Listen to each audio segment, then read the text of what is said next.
Sunday at Mike's, and we've made it to another Sunday, and we are so glad to be here with all of you guys. Thank you so much, as always, for showing up. It's always a pleasure to be here. It is always such a joy to be able to do a live stream with you guys. Scott, welcome. How you doing, sir? Always first up. Welcome, welcome, welcome to you, sir. How you doing? Hope you had a good one this weekend. I'm a little tanner than than I was this morning. I was working out in my garden today and didn't put on any sunscreen. Oh well, it's all right. It's summertime. Look like I've been on a holiday or something. But welcome everybody. Before we get started, always start off by saying, Mr. Watson, hey, how you doing? Uh, Before we get started, I always start by saying thank you so much for taking the time to show up. Time's a valuable thing, and spending a little bit of yours with me is greatly appreciated. Thank you. Let me make some adjustments here. This microphone doesn't need to be there. That's good. Yeah, it's been an interesting week. I took the Aria Pro 2. Hey, Ben, how you doing? Good evening. Welcome, sir. I took the Aria Pro 2 down to Fern for him to set it up for me because God knows when was the last time it was set up. But even he was impressed with how clean this one was. he says, "Wow, this is pretty clean for a 30-year-old guitar." So I am looking forward to getting that back from him and doing some filming on that. That's going to be coming up this week. Hopefully, we'll see what his schedule is. He's a pretty busy guy. He's about 30 guitars deep right now. And I told him no rush because he always does me a solid. So we'll see. Anyway, uh, did that. What else? In the process of talking about Aria Pro 2 guitars, my uncle Carlton chimed in. As you know, my uncle Carlton is a Blues Hall of Famer, and he was a long time guitarist for Fats Domino. And I didn't realize, I always, when I think of my Uncle Carlton, I think of him with a 335. But the truth of the matter is that from the late 70s until basically now, because he still plays it, my uncle plays a Ario Pro 2 guitar. I did not know. As a matter of fact, he sent me a historic photograph, actually, of him with Fats. And in this shot, black and white shot, you can see him playing his Ario Pro 2. This is around 79, I think. He's 78, 79, he said. And so that's interesting. That's super interesting. And yeah, so he plays an Ario Pro 2 himself. He got it in Japan from the directly from Matsumoku. They had set up a, actually, I'm sorry, in Montreux. He was playing the Montreux Jazz Festival, and Matsumoku had brought over some of their Aria Pro 2 guitars. The one that he chose is a prototype that they didn't make. I think maybe he has the one and only one prototype, and a bass as well he got from them. But he's been playing Aria Pro 2s, since the 70s, late 70s. So I found that very interesting.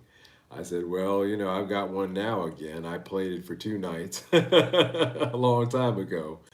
But I'm glad to have that Aria Pro 2 in the family. It seems like we're an Aria Pro 2 family after all, guys. I had no idea.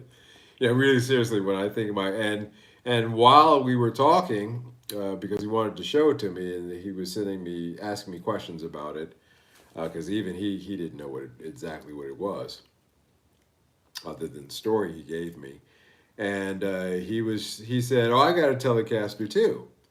So he pulls out this Telecaster. He says, "I bought this across the street from Manny's in 1974." He says 75 for $150.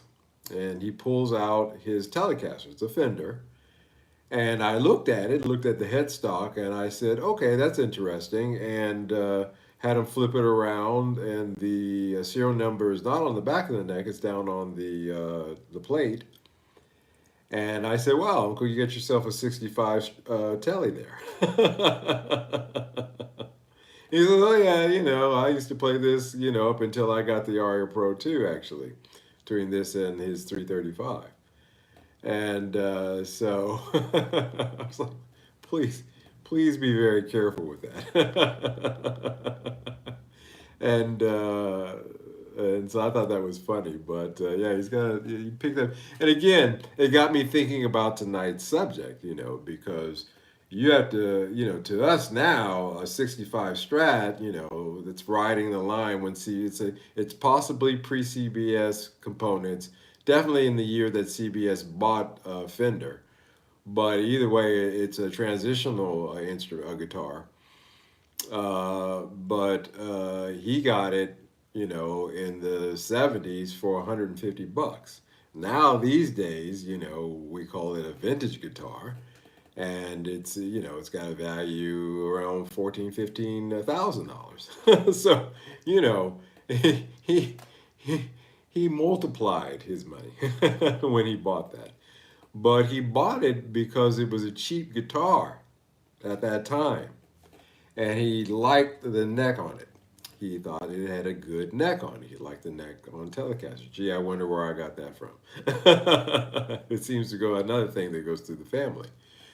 And so it got me thinking about tonight's subject. Let me catch up here. Patrick, good evening. How are you doing? Nice shirt. Oh, thank you very much. I pull this one out every now and then. This is a actual vintage Zeppelin shirt. I'm trying to keep it nice. I'm trying to keep it away from the malls. But yeah, it's a nice one. Um, I'm Pakistani. Great. Good to see you. Mr. Gupta says hello. Mike's in the house. 64 Fender is big bucks, pre CBS. I think it's a 65 actually, Mike, because all the 64s and before that had 6-digit serial numbers. It was starting in 65, 66 that they moved over to 7 digits. Oh, there was the F series as well, but in any case, we won't get to that. But anyway, it's a nice one. It's all original. He's kept it well. He hasn't, you know. Unfortunately, my uncle, with his Aria Pro 2, he had, he took it to Japan. That's how Japan got in the story. So he did take it to Japan eventually when he was on tour, and he had them make a custom case for it. So he has this beautiful custom case, puts it in a flight case, puts it in there, and he forgets to loosen the strings on the guitar. And by the time he landed in the next stop, the neck was snapped down at the base. And now you say, why was it snapped down at the bottom, not top? Because it was all made of one piece of wood. It was all carved from one piece of wood. He took it to a luthier who did a pretty decent job repairing it. A decent job repairing it, I think, and he still plays it to this day.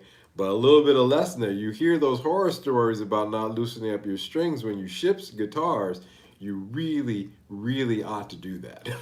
I'm just telling you, my uncle cried over that. He cried and still crying over that. He loves that guitar. Most guys would be salivating over that Telecaster. My uncle, it's just another one of his guitars. He loves that Aria Pro 2. So much that he had it, resurrected from the dead. And it plays great. Seamus, good evening, sir. Evening. Tommy Mac, how you doing? Happy Mother's Day. Buy mom a guitar. Yeah, I'm afraid my mother turns 90 years old next Sunday, by the way. So not only did I say Happy Mother's Day to her, but a pre-birthday salute to her as well. Good evening, gentlemen, Mr. Frederick Rogers says. OJC says you look like RuPaul and Tyron Bigham's kid.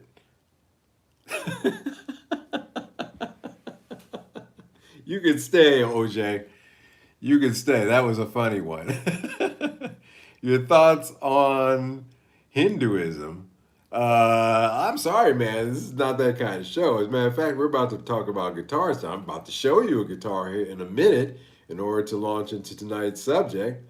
I started thinking about tonight's subject because, again, my uncle has a lot of nice vintage guitars and amps, and he doesn't care for any of them. He has one guitar. It's that Aria Pro 2 that he got, and that's his thing. And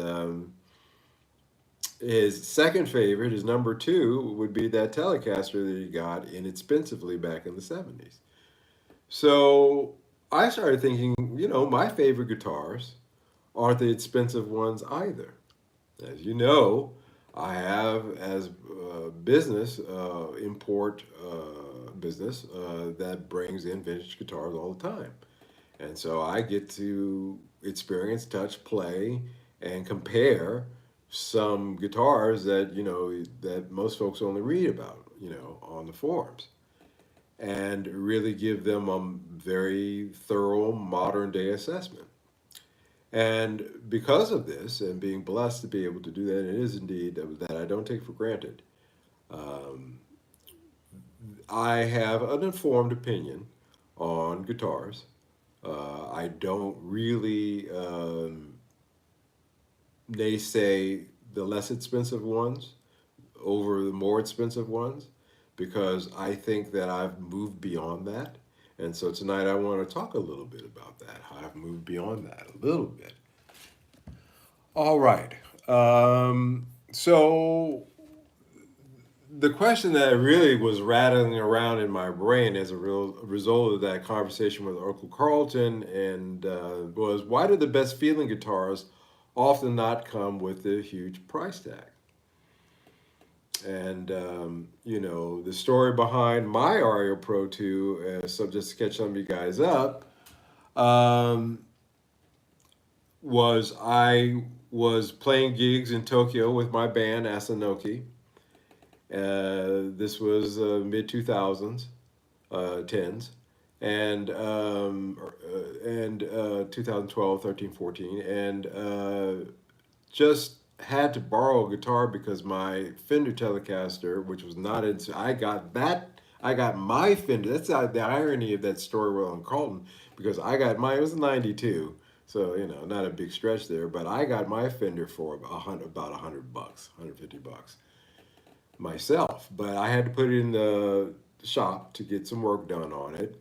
It wasn't up to stuff for playing live, and the shop loaned me an Aria Pro 2, and I afterwards said, "Can I buy it from you?" He said no, and it's taken me about 13 years to find another one because they didn't make very many of those at all. And you know, it didn't come at a huge price tag. The other thing, I told Fern how much I paid for that, and he said, "Yeah, folks don't know." He said, "Folks don't know about these." That was Fern's. He's like, "Wow, that blew my mind."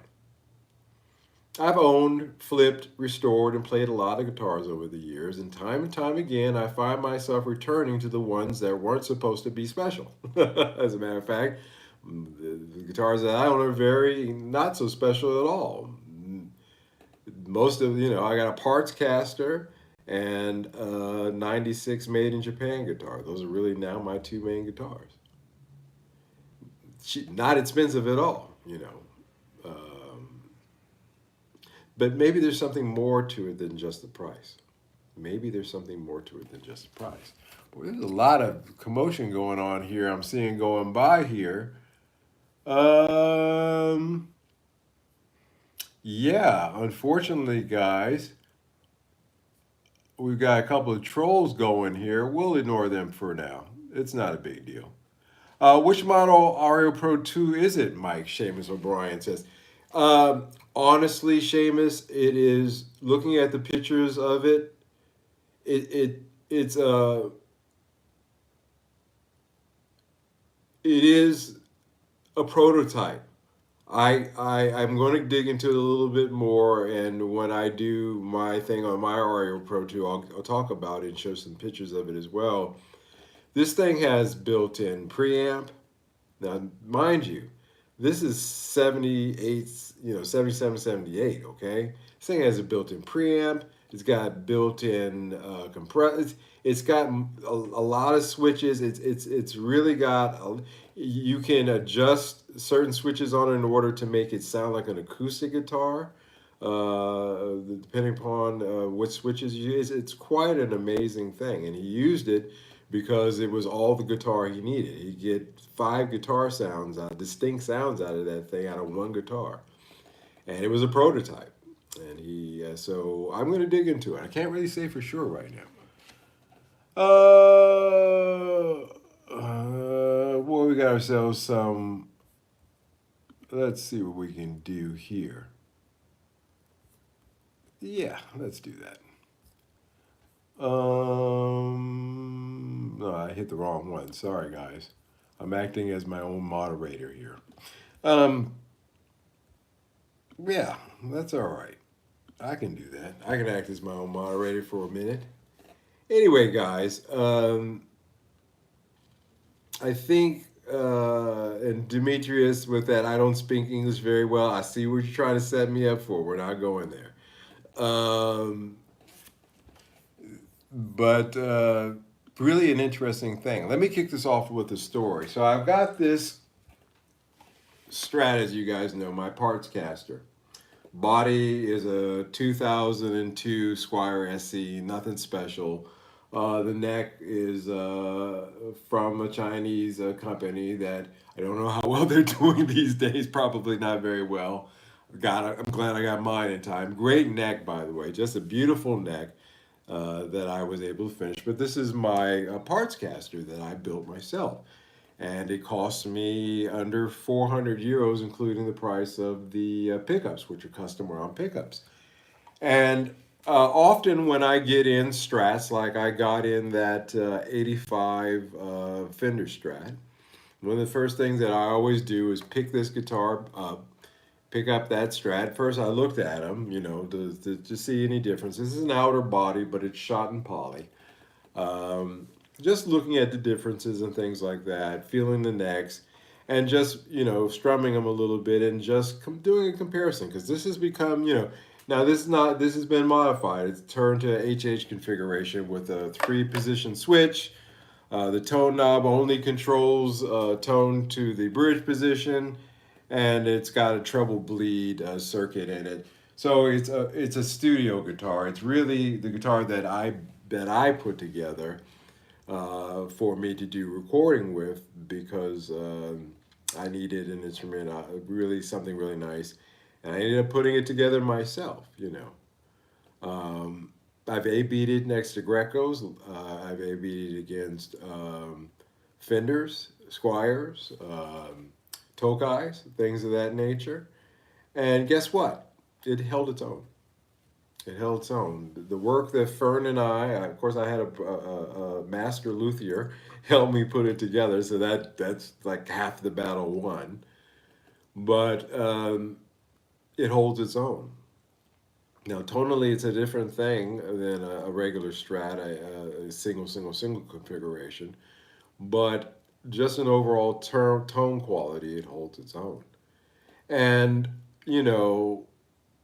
it has its own voice because I built it in order to have its own voice, in order to try to get closer to a voice I had in an idea. Maybe if I put this in it, it'll get me here, and it did actually. The middle position on this guitar, between these nice, very nice pickups, these Q pickups I had wound in Croatia. But when you put this in the middle position, it is actually. People say that these don't sound like Les Pauls. It has a very, very Les Paulish kind of tone to it that I find really, but creamier, I guess is the term I could use. I guess that works. And it just sounds really nice. And I had to put that together myself. And so there's that.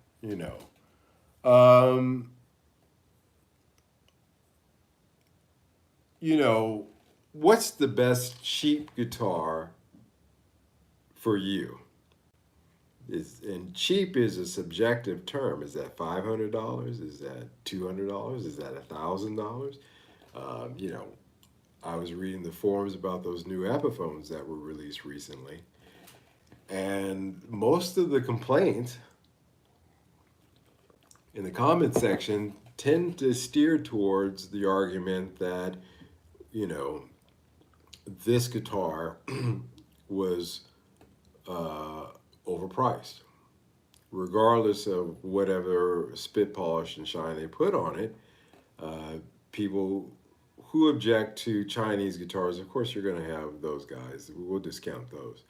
But just real gearheads who are just overall looking at it, they understood that putting it together, the margin on it is pretty close, but still, they just weren't convinced of the quality there. And I listened to the demos of the newest, inspired by Gibson Epiphones from some of the better YouTubers who have excellent, certainly better than I, audio quality. And it again reminded me that an Epiphone will get you 95% of the way there to the tone of a Les Paul, but there's still that 5% where it has a weird, and it's because of where the bridge is placed. You know, on a standard, even they can toy around with Laurel or Rosewood or this headstock or that headstock or these custom buckers or, you know, whatever, but they can't change the metric system that that guitar was laid out under. And that bridge is always going to sit a little bit different in position from it would on a Gibson Les Paul from the States. And that's always that distance there is always going to affect the tone. And I hear that. I hear that. Certainly. Do you believe in aliens, bro? Yes, I do actually. Yeah, that's one I can answer truthfully. Yes, I do, because I've seen it. I seen it, and it is not something you want to face. It's not for the weak of heart. But that's a story for another time. Um, you know, honestly, does spending more really mean more once you hit a certain quality tier? Sure, $100 guitar from a toy shop and a $1,500 guitar aren't going to really be the same thing, realistically. But what about a 500 versus a 1200 versus a 2000, which is where I'm kind of heading tonight? Mike says limited edition Epiphone means as many as we can. So it's limited to the amount that we can print. We all found that out. That's the other reason I sold mine too. I was slightly offended by that, and that was years ago. I was like, this is not a limited edition. They're talking about next year's models. But, we should talk about that again sometime. But I think that I'd argue that after about 700 to about $900 was what I'm starting to find. And this is after going through a lot of guitars, you know, a respectable amount where my opinion could be, you know, trusted. What you're paying for after that amount is feel, finish, and branding, not necessarily tone. I have played some guitars that I thought sounded wonderful, but I did not like number one, its feel. I've liked others very much that I thought were, you know, sounded good as well, but I didn't like number two, its finish. I think back of that champagne sparkling, gosh, what was that? Was that a Gretsch that we had in from 83? I think it was an 83, 84. And certainly branding is something that we have discussed a great deal on. You know, my thoughts on branding and how much it really doesn't matter to me. But none of this has to do with tone. And if we're being brutally honest, nobody in the audience knows what brand you're playing anyway. Um, I saw, God, who was that? I meant to bookmark that. I was watching something. I was so surprised. I looked, oh, that's what it was. Well, you guys wouldn't know this group. Maybe you would, maybe you wouldn't. But there's a Japanese group called the Southern All Stars. And they are so popular that they literally have their own arena. They have streets named after them. Okay, they're like bigger than the Beatles, you know. And I actually like their tunes. They have some actually nice. I like the Southern All Stars. But the lead singer and guitar player, rhythm guitar player, I looked at his guitar in one of the concerts I was watching on YouTube, and I noticed that his Telecaster, believe it or not, and then again here I'm going to touch upon this again, was an Aria Pro 2. It was a modern one. It was one of their, oh God, what's the name of that series? I won't, I forget the name of it, but still in all, this is a man who could play any vintage guitar he wanted to, but he was playing an aria, and to be honest with you, in the realm of things, that guitar is maybe about a 1200, maybe $1,500 guitar at the end of the day. But there he was in front of hundreds of thousands of people. I mean, seriously, dude. These guys are big time, and there he was. So tone and feel. Seamus says, I've had good luck with the Cool Z Japanese guitars. Yeah, Mike. Relatively inexpensive and consistent. Yeah, the Cool Z's, yes. Yeah. And again, it's like Fern was talking about what he was when I showed him that RR Pro 2 Telecaster. He's like, yeah, people just don't know about these. So don't get it twisted. I hope I touched upon that enough in the last live stream that it is possible still for you to get quality um, Japanese guitars still at reasonable prices. You know, I paid what is that, like under $200 for mine. You know, shipped, and I couldn't be more pleased. They're out there. You know, I connected to the feel of that neck. I have to admit, and so whereas I discard of those three, branding is the least important to me. I do hold it in some importance if that branding has to do with a good Japanese company. I do hold that in some, obviously, in some kind of importance. So branding does play a part of that with me, but it really does come down to again, like I said, the feel, the tone first, then the feel, then the finish, and then the branding. That's the order that I regard guitars for myself. Obviously, in this case, tone was the first consideration. Best pickups that I could get hand wired from a guy who I am seriously considering having another set of pickups made for him. Telecaster, obviously. But the ones in there right now are fine. I really don't want to do that, but we'll see. But just really, tone was the first thing. The way I set up the controls, three selector switch instead of five. That had a purpose as well when it comes to an HH configuration. I think that that's really the way to go because you're losing something there when you do a five position switch. I think that was at least my premise, and I think I was correct. But again, tone was a consideration, and then I looked into its feel. I waited and got a good neck for it. The finish, couldn't really do much about that. It's shot in poly, 25 years ago. There's nothing I can do about that. But the neck I did finish myself by hand. So there's a little bit of that in there. Golden Age Japan lawsuit there, 77 to 85. I would argue 77 to 89. 89. Again, 89 is my cutoff point. But and then again, like the my Aria Pro 2, that goes all the way up to 96. So there's still some things out there. You know, if you do your homework, worth looking into. Certainly, I've always believed that guitars carry stories.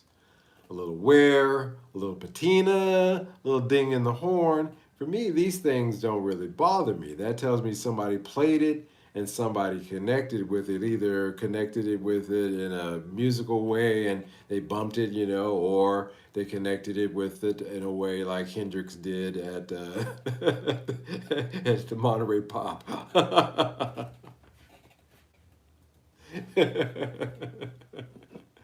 So there's that. But in these connections, though, actually, I would build character.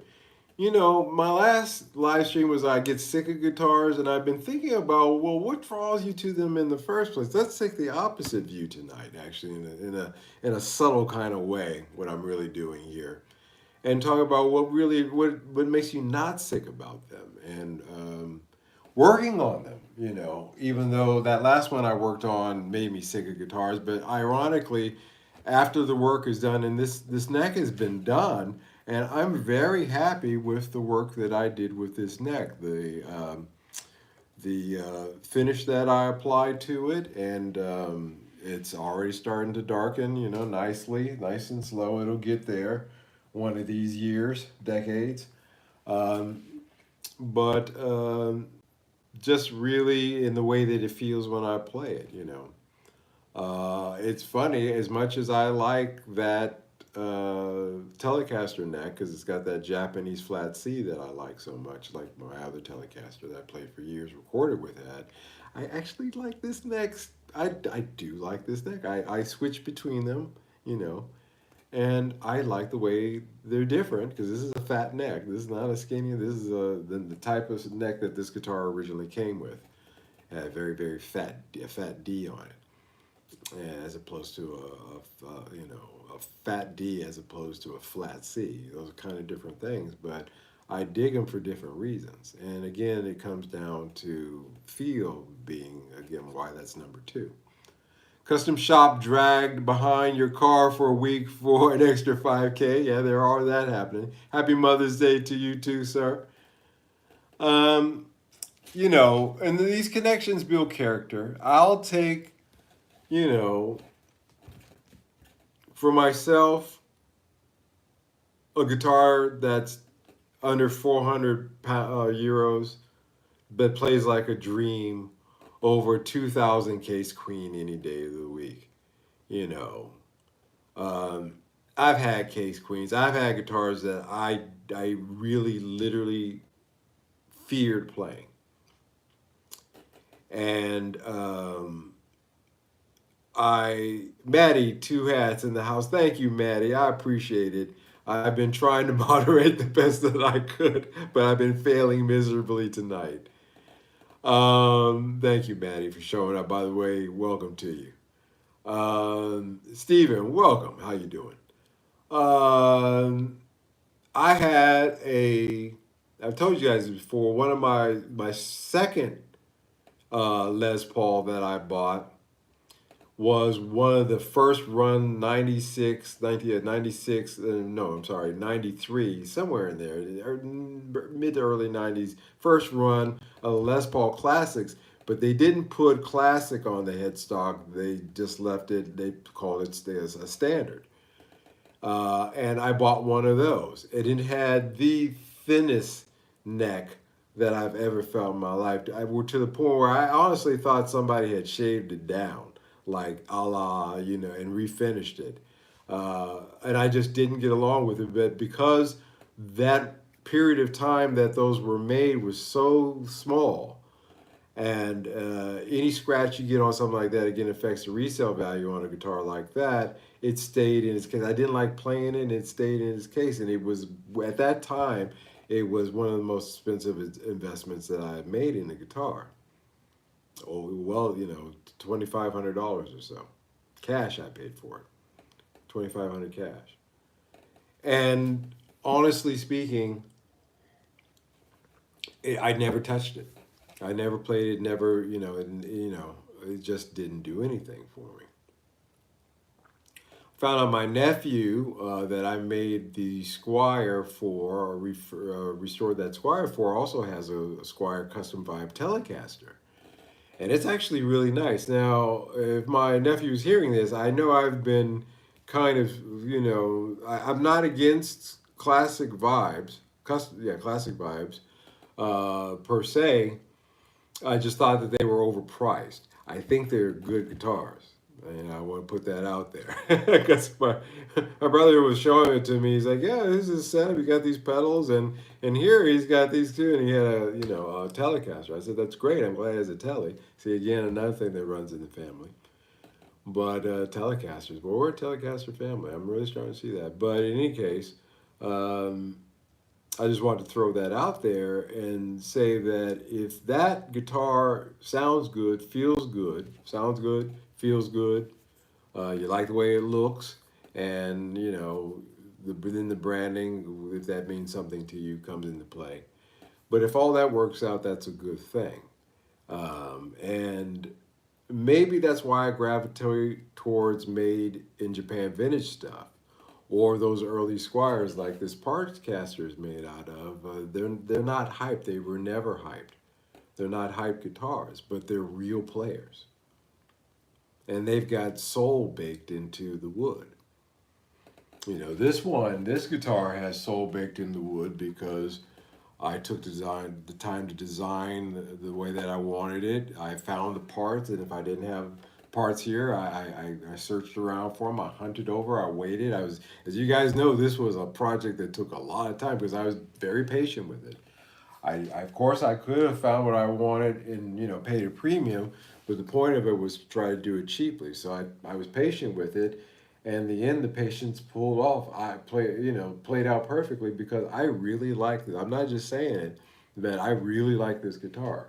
You know, I this guitar is really nice, and it's got a story behind it. You know, so therefore it means something to me. Whereas opposed to just buying something on a rack somewhere, it doesn't. That Telecaster has a story behind it. That's another reason I like it. It's got a story to it too. It checks. Maybe we could add that as a fifth box. It doesn't have a story to it. You know. So there's just that. Man, what is going on here? Man, I'm sorry, Maddie. You guys you are working overtime to go through this. I appreciate that. Music of companion. Just know where your money is going. Is it going to your neighbor to feed his kids or somebody making 50 cents an hour? Buying used is great 90% of the time. I think that's a great idea too. Their music companion. I think buying used is really the answer because again, um, I'll say this again, I've said it 1,000 times, but I'll say it for the cheap seats. That in the Indonesian quart factory, they have 3 shifts a day, and they go through a big tractor trailer worth of wood per shift, and per day, and that's 7 days a week. You know, unless it's a holiday, a religious holiday. But do we really need that many guitars? And the answer is no. Especially when there's so many great players out there in the used market. And hell, you can take okay, maybe this one like this one. Somebody sold me the body because they had taken the neck because they had great necks on it. Because all those old Squire SEs, they've got great necks. So somebody said, "Great, let me buy a Squire SE and take its neck off." And then sell the body. Fine, didn't bother me. I got the body. It's an outer body, nice body. But again, it's just a matter of it wasn't special to say. It was just parts. And there's a lot of guitars out there that are like that, and you can put one together yourself too. You know, if I can do it, anybody can. Scott, how you doing, sir? We missed you, man. But Maddie stepped in too. Thanks, Maddie. By the way, again, we had attack of the bots tonight, Scott. It was a mess. I tried. A lot of Japanese musicians play Japanese brand made in Japan. That's correct. Generally, they do. They generally do, and that's why it didn't really surprise me. He was playing an RA Pro 2, but an RA guitar, but because that's generally how it is. But Fender and Gibson have a very strong pull there. You'd be very surprised. I would say it's 40% Japanese brands and 60% Americans. You know. please play Hotel California. No. Shameless O'Brien. Hey, Matt.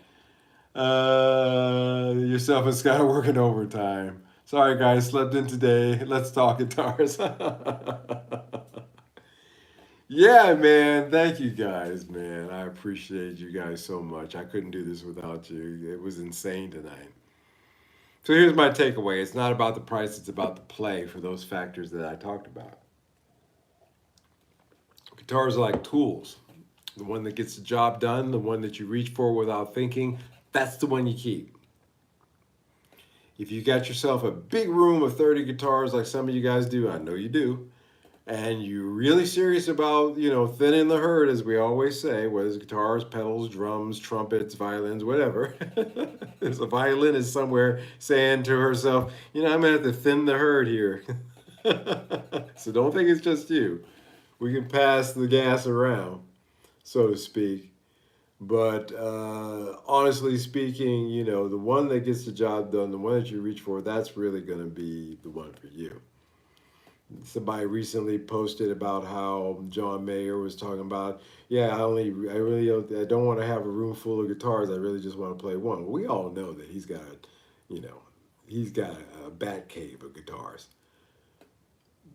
What he means primarily is that he wants to gravitate to using that one all the time, but he has the option to do either way. For us mere mortals, I think that for ourselves and our budgets, I think that taking that philosophy is not a bad way to go. Certainly, I've lived and worked in countries where, because of incomes, having one nice guitar really is something. And when you're in that kind of situation, you appreciate what you got. So the one that gets the job done, the one that you reach for without thinking, that's the one. Forget the hype, forget the logo. If it plays right, feels right, sounds right, it's right. That's basically what that boils down to. Let me catch up here. So I'm a guy with 36 guitars, probably 32 mini.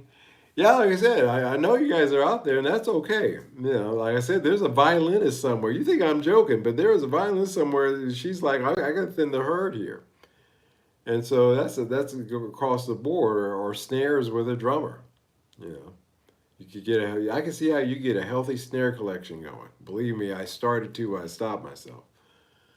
Um, Moving into this place actually helped in that regard too, but for noise levels purposes. But in any case, you know, I, you still are going to have one or two that's the one that you always kind of gravitate towards. And I think that at the end of the day, if you really think about it, that's probably the one or two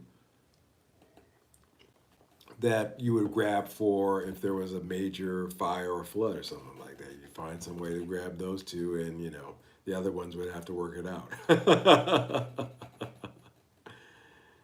uh, he looks like a mean ass substitute teacher. That's a good one. Angel gets to stay. I like him. That was a funny one. That was a good one. That was a good one, Angel. Welcome. Welcome to the chat, man.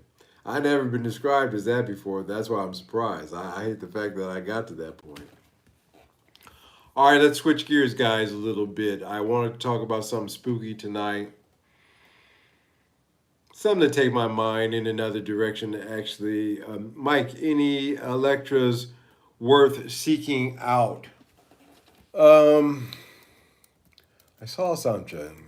Speaking of that, the other day. Do I still have that? Where did I put that bookmark?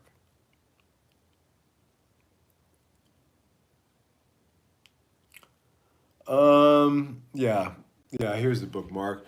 Yeah, I think with the Electra, especially some of the earlier ones, the '60s. I think that you can get a pretty bargain, well-made guitar for cheap. I mean, here's an Electra 335 for $523. And I would argue, in other words, I don't think you can really go wrong all the way around. I would argue, okay, you're not really into the 60s because those are a little, the Japanese 60 guitars are a little funky. You can move to their 76 to 79 Les Pauls, which are interesting. They've got some modifications to them, but I think that they're pretty cool. And these are the ones that if you can find, they're the Electra.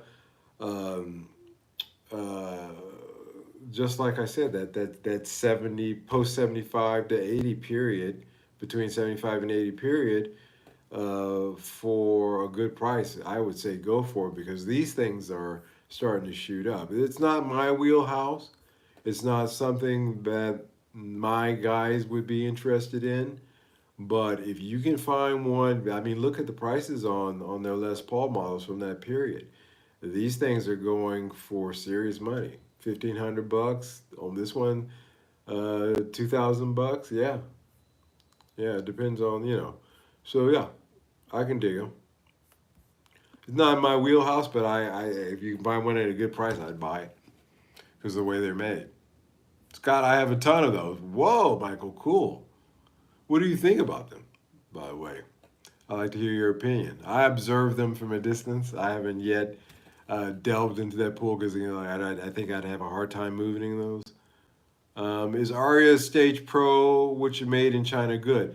Yeah, Mr. Welcome to the chat, by the way. Yeah, there's nothing wrong with the Korean or the Chinese made Aria Pro 2s. Don't let anybody tell you that because there was still an overseer production and all that, And there are periods of time that you do want to try to avoid them. That's usually when they first get into a market. So the early Chinese ones, they can be a little dicey, but there's some gold there too. You really just have to, hell, all I played when I was a kid growing up were the Aria Pros that we had were all the Korean ones. I never had a Japanese. I never saw a quality. I told this story before, but truly, I never saw a Aria Pro 2 guitar until I actually moved to Japan. So there's that. Had a ton. Gotcha, Michael. Something spooky tonight. I want to read to you guys a little bit. I want to we talk about guitars, we talk about, this, that, and the other. But the overriding, force in this is music, of course. Michael says they were okay, not great. I had a flying V that got stolen. It'd be worth a mint now. Yeah, but I'd hate to think, yeah, it really would be. It'd be up there. Yeah. What it is, guys, if the electronics suck on the mid-tier Japanese guitars that these were. They've gone up there in price now. And why have they gone up in price? It's because of the woods, the wood materials. This is really good, maple tops, really good mahogany bodies and necks, really excellent rosewood. I mean, this, I would say the rosewood on this Chinese guitar is pretty damn good, especially considering what I paid for it. But I've seen some of the new Epiphones where they got serious streaking in the rosewood. It's not so great. Here you can see a slight streak right there, but it's mostly all right. The rosewoods on those older Japanese guitars, it's so dark it looks like ebony. It's like, is this rosewood? It's ebony. And the quality is just up there. It's really high quality stuff. So that's what and then you can swap out the electronics or not, which is where I'm at with this Aria I have. I can swap it up or not. It made 30 years without anybody, effing with it. Why do you want to be that guy? On the other hand, this is your guitar, get it to sound where, but maybe I'm just happy with it the way it is. That's a little private debate I have in my head regarding that. Join me now if you have the time. I want to read to you guys a little excerpt from a book. I'm going to read it over the course of the summer. We're going to take the last 10 or 15 minutes of the live stream to read from this book because I want to take you back into music history. We're always talking about, damn it, I am that mean ass substitute teacher. He was right. I want to take you, that's funny. I want to take you into a little bit of music history. And one of my favorite books. I've read it cover to cover a few times. Now, the author of this book mysteriously passed away, which really shouldn't be a surprise considering the fact he was an investigative journalist. He started digging into some aspects of the LA music scene that proved to be, I think, a little bit unhealthy for him because some bears don't like to be poked. But he did write a wonderful book that has, I have a PDF of it saved.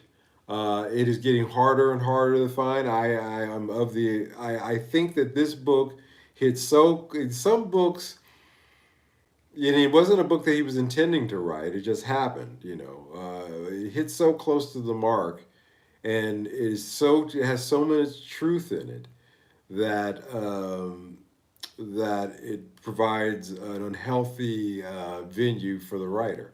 I think this is one of those. So let's read a little bit from here. So let me take you guys back. It is the first week of August 1964. U.S. warships under the command of Navy Admiral George Stephen Morrison, let's think of that name Morrison, have allegedly come under attack while patrolling Vietnam's Tonkin Gulf. This event, subsequently dubbed the Tonkin Gulf Incident, will result in the immediate passing by the U.S. Congress of the obviously pre-drafted Tonkin Gulf Resolution, which in turn quickly led to America's deep immersion into the Vietnam quagmire, as we now know it. Before it's over, 50,000 American soldiers are dead, millions of Southeast Asians, and Vietnam, Laos, and Cambodia were left in shambles. If anyone just came in, he's talking about when me and him made out. Well, damn, how old are you? We're talking about August 1964. Hell, my parents hadn't even made out on the date that made me. Oh, gosh. Bye. For the record, however, the Gulf of Tonkin incident appears to differ somewhat from other alleged provocations that have driven this country to war. That was not, as we have seen many times before, so much a provocation from the enemy, but rather a false flag operation, which is to say an operation that involves Uncle Sam attacking himself and then pointing an accusatory finger at someone else. It was also not, as we have also seen on more than one occasion, an attack that was quite deliberately provoked. No, what the Tonkin Gulf incident actually was, as it turned out, is an attack that never took place at all in the first place. The entire incident, all but now officially acknowledged, was spun from whole cloth. It is quite possible, however, that the intent was to provide a defensive response which could have been cast as an unprovoked attack on U.S. ships. However, the ships in questions were on an intelligence mission and operating in a decidedly provocative nature. They decided quite possibly to say it happened, even though it didn't was enough. Uncle Sam decided just to pretend as though they had. Nevertheless, by 1965 February, the U.S. will, without a declaration of war and no valid reason to wage one, begin bombing North Vietnam. Hey, you banned the wrong guy. Yeah, he can stay. He can stay. Sorry, man. We were just going through tonight. No harm, no foul. You're all right. Now, in April 65, we had 25,000 American uniformed soldiers. By the end of the year, it had grown to 200,000. Hey, how you doing? Welcome to the chat. Now, meanwhile, elsewhere in the world, while Admiral Morrison was, faking getting bombed by the North Vietnamese in 1965 in Los Angeles, and a new scene that was taking shape in the city of Los Angeles and a geographically and socially isolated community known as Laurel Canyon. A heavily wooded, rustic, serene, yet vaguely ominous slice of LA nestled in the hills that separate the Los Angeles basin from the San Fernando Valley. Now, I know this area like the back of my hand. I grew up in LA, and when I went to Cal State Northridge, in order to drive home, I would drive I would go up Laurel Canyon to go down into Sunset and make my way to Baldwin Hills. And so this description, especially the vaguely ominous part, is quite true. Dude has a Led Zeppelin shirt. I like this guy. Thank you, man. I appreciate it, Chris. Um, so that really describes it. It really is a heavily wooded rustic place, and I loved it up there. Musicians, singers, songwriters suddenly begin to gather as though summoned there by some unseen Pied Piper. Within months, the hippie flower child movement that originated up there in Berkeley, the San Francisco area, migrated itself down to the Los Angeles basin. And this place began to provide the soundtrack for the tumultuous second half of the 1960s. Beginning in the mid 60s and carrying through the decade of the 70s, an uncanny number of rock music superstars would emerge out of Laurel Canyon. The first to drop an album is the Byrds, whose biggest star proved out to be a guy named David Crosby. David Crosby just recently passed away. So it's something to think about. The band's debut effort, Mr. Tambourine Man, hey, Mr. Tambourine Man, everybody knows that one, is released in the summer of '65. It would quickly be followed with a Mamas and Papas song, If You Can Believe Your Eyes and Ears. Then Frank Zappa and the Mother's Invention with Freak Out in June of '66. Buffalo Springfield with Stephen Stills, Neil Young in '66 also. And then the kings of the Laurel Canyon scene, The Doors, with their album The Doors in January of 1967, 5 months before I was born. Nothing organic about the Flower Planet Power movement. Yeah, we're going to dig into that. That's where we're going to spend this summer reading through this book, because this book definitively sets out the fact that this whole music thing was a setup, a psyop in the first place. And when you can really, truly, truly, truly appreciate that, then it'll set you free in a lot of ways. It'll set you away in a lot of ways. Led Zeppelin, wouldn't it be too heavy? Well, that was the joke, that's how the band got its name. Jimmy Page said that, who was that was joking? Robert Townsend, Pete Townsend, I'm sorry, was joking with him and said, that band will go over like a Led Zeppelin. In other words, it'll fail. Not exactly correct. And interestingly enough, the Doors was led by a Mr. Jim Morrison, the lead singer and the son of the admiral who just in the few months before, in the previous year, had been responsible for the United States getting into Vietnam. Now, I guys want you to digest that, because you can say, okay, Mike, that's interesting, but what's the point of this?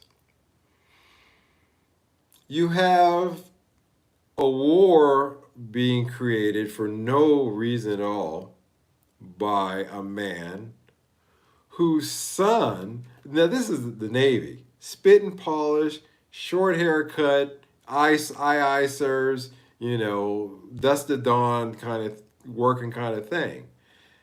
His son is the leader de facto leader, other than Frank Zappa, people would argue that, of a movement that was anti-war. Okay, and you could just say, well, it was the son hated what the father did, and therefore he decided to create the most popular rock band in the world in order to fight against that. Does that sound like that just happened? That just happens? Does that really? And if you think that something like that really just happens, then have another sip of Kool Aid. You know, as it is, even while the father is actively conspiring to fabricate an incident that will be used to massively accelerate the war, the son is positioning himself to become the icon of the hippie anti-war crowd. Nothing unusual about that, I suppose. It is, a small world and all that. And it's not as if Jim Morrison's story is any way unique. Oh, but yet it is. Um, what is your craziest gay experience? Reading that message right now? During the early years of its heyday, Laurel Canyon's father figure was a guy named Frank Zappa. Sound familiar to you? Though he and his various Mothers of Invention lineups would never attain the commercial success of the bands headed by the Admiral's son, Frank would be a hugely influential figure among his contemporaries. Ensconced in an adobe abode dubbed the Log Cabin, which sat right in the heart of Laurel Canyon, right at the crossroads of Laurel Canyon Boulevard and Lookout Mountain Avenue, Zappa will play host to virtually every musician who passed through the canyon in the mid to late 1960s.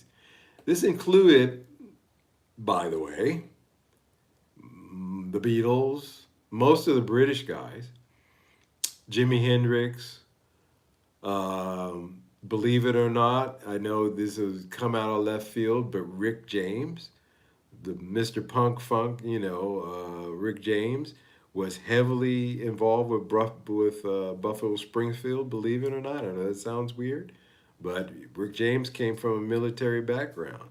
See, we're going to tie that in here in a minute.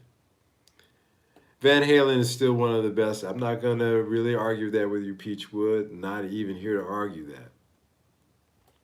So he set up shop up there with a lot of interesting characters like Captain Beefheart and Larry Wildman Fisher and a lot of psychedelic rockers and even Alice Cooper, by the way, started showing up here.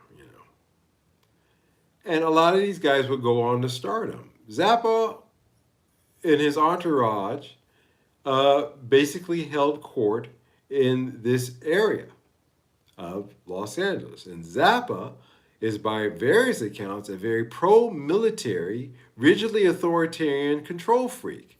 It is perhaps unsurprising that he would not feel kinship with the youth movement that he would help to nurture. So here we have another guy, by the way, we'll get into this as we read through this, who comes from a military family and has a very authoritarian and pro-military outlook, yet he's considered to be the freak zoid of the hippie movement. Does that sound right to you guys? Does that sound right to you? Wasn't there an army base on top of Laurel Canyon also, Mike? Yes, sir. We're going to talk about that and how it was a film studio and how they were filming things there. And what was one of the things that was allegedly filmed there? Well, we'll talk about that. We'll talk about that. We'll get into that as we read through this. Does sound weird, Run Riot says. Didn't know Rick James had a military background other than him trying to dodge the draft. No, he didn't dodge it. You don't dodge the draft during that time unless you're in and you got a fix. Let me put it to you that way. He had a fix. So, and how did that fix come about, and why did he immediately go to Laurel Canyon when he was discharged? Just like Hendrix. By the way, same kind of situation with Hendrix. Hendrix was a paratrooper. Again, So there's that. So you got Zappa, who's pro-military from a military family, father's military. By the way, I come from a military family, so I know of what I speak. My father and mother were both officers in the Air Force, but anyway, um, it's a little weird. Given that Francis Zappa was, in case you were wondering, a chemical warfare specialist assigned to where else? The Edgewood Arsenal near Baltimore, Maryland. Edgewood is, of course, the longtime home of America's chemical warfare program, as well as being deeply immersed in the MK Ultra operation. So, literally, Frank Zappa grew up at the Edgewood Arsenal, having learned the first 7 years of his life staying in military housing on the grounds of this facility. Then they went to Lancaster, California, then Edwards Air Force Base, where he continued to busy himself doing classified work for the military intelligence complex. That's his father. His son, so that was Frank Zappa's dad, was part of the military industrial complex. His son, meanwhile, Frank Zappa Jr., I guess is what he's trying to say here. I'm skipping a little ahead. Meanwhile, prepped himself to become an icon in the peace and love crowd. Again, nothing unusual about that. Nothing unusual about that, guys. Okay, fair enough.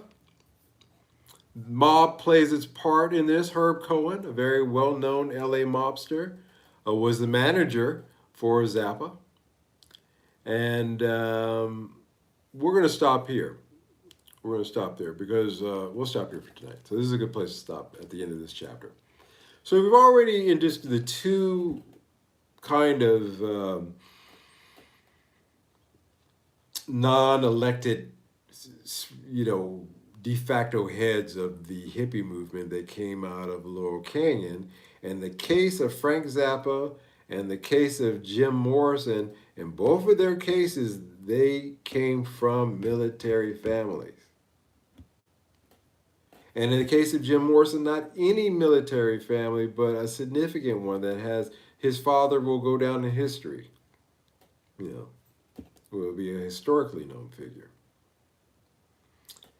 Yes, you are correct there. Marvin Gaye is definitely great. Yeah, wild stuff. Great topic.